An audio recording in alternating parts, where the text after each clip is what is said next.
Alors, on n'est pas à Dallas, on est toujours aux Innova Pink Day, malgré le chapeau. J'ai été attiré par le chapeau. On est ici avec Emma de Extra Pure. Emma qui va nous présenter le NicoBoost. NicoBoost, oui. Le NicoBoost, c'est l'innovation du salon pour nous, au Innova Pink Day. C'est un petit flacon qui est mis dans une base, c'est à 20 mg de nicotine. La base, on choisit ce qu'on veut, en 50-50, 70-30, 30-70, 100% VG, qu'importe. Et après, on a un petit tableau explicatif sur les flyers qu'on a donnés, ici. D'accord, c'est juste de la nicotine? Non, c'est pas juste de la nicotine. En fait, c'est de la nicotine, 20 mg de nicotine mis dans de la base. Et après, c'est au client de choisir la proportion de... D'accord, pas d'arôme? Pas d'arôme. D'accord. Pas d'arôme. Après, là, tout de suite, dans l'immédiat, c'est pour aller avec le DAI en base zéro nicotine pour nos amis suisses ou nos amis belges. Et après, pourquoi pas, une fois que la TPD sera passée chez nous, l'adapter avec des arômes différents selon les dosages. Si par exemple vous êtes très nicotiné, donc forcément vous allez devoir mettre beaucoup de fioles dans votre flacon.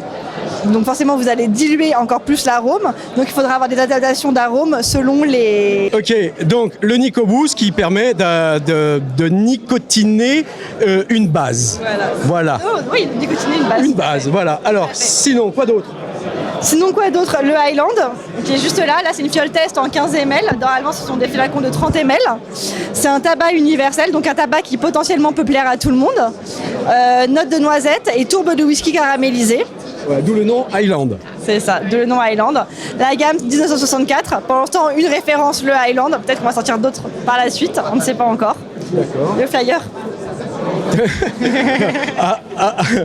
Avant, ma vie était un enfer. Maintenant, grâce à Highland, voilà. Je suis au paradis. Voilà, c'est Dallas en fait. C'est avec l'alcool et tout. Sous Hélène, on est bien. Ah, tu fais sous Hélène? Et moi, je fais JR. Donc voilà, les nouveautés d'Extra Pure. On passe juste à côté pour Vapodisiac, distribué par Extra Pure. Et on passe tout de suite à Stéphane maintenant. Salut Alexandre. Salut. Salut Laura. Donc Alexandre, tu es le créateur de Vapodisiac. Oui. Et tu travailles avec Extra Pure, mais de quelle façon tu travailles avec Extra Pure? Alors en fait, Vapodisiac, c'est une gamme suisse. Donc en Suisse, on a une restriction au niveau de la nicotine. Et donc du coup, on s'est associé avec un laboratoire français pour embouteiller nos produits et pour pouvoir développer un réseau commercial un peu plus important que le tout petit territoire de la Suisse. C'est ta première gamme? C'est ma première gamme, oui. Qu'est-ce qui t'a donné l'idée de dire tiens, je vais faire mes produits? T'étais un dailleur? Alors j'étais un dailleur. J'ai commencé il y a 4 ans la vape et à l'époque, il n'y avait pas beaucoup de liquides vraiment aboutis. Donc du coup, j'ai commencé à chercher à faire des liquides déjà pour moi. C'est une gamme, donc on a une gamme de 4 liquides aujourd'hui qui m'a pris à peu près 2 ans à développer. Donc on les sort vraiment au compte-gouttes et on essaie de raffiner au maximum chaque liquide pour qu'il ait un équilibre parfait de notre point de vue. D'accord, alors tu nous présentes quoi dans ta gamme? Alors déjà les noms. Alors il y a le Black Pearl qui est le tout premier qui est sorti, qui est un tabac gourmand, légèrement vanillé, caramel, épices. Ensuite, on a fait une réinterprétation de la custard. Le but, c'était vraiment de faire une custard qui soit pas aussi écœurante, qui soit vapable en all day. Donc c'est une custard cannelle, un peu biscuitée aussi.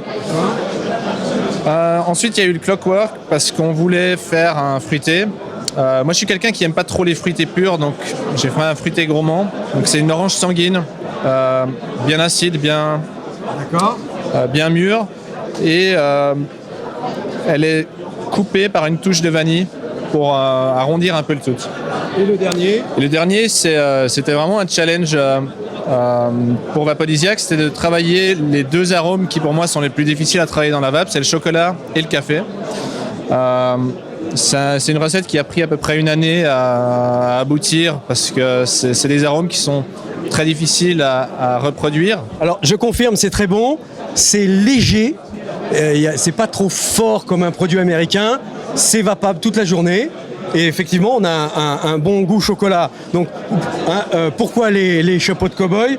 Vous remarquerez sur le petit logo de Vapodisiac ici, et puis bien sûr derrière moi, l'Indien Donc on fait les cow-boys. On aurait pu se mettre en indien, mais il y avait Emma tout à l'heure qui était en indienne. Et juste pour la petite histoire, donc l'Indien vient parce que c'est des liquides qui sont quand même typés plus américains que français. Donc on a voulu faire un petit clin d'œil avec l'Indien pour voilà.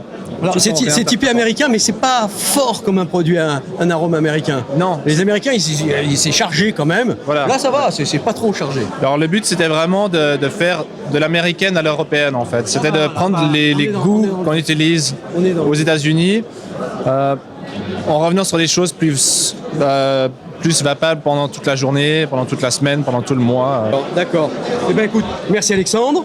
Merci. Et puis peut-être le plus important, nos liquides sont testés. Ils sont testés. Diacétyl. Diacétyl. C'est sans diacétyl, ça c'est important pour les gens qui veulent savoir. Ah d'accord. Il y a de plus en plus de gens qui demandent les tests aujourd'hui. Et c'est très bien. Et je vous en félicite. Donc de nouveau, au revoir Alexandre. Au revoir Laura. Merci. Et puis je vous souhaite tout le succès du monde ici sur Innova Big Day 2016. Merci. On continue notre tour. À très bientôt.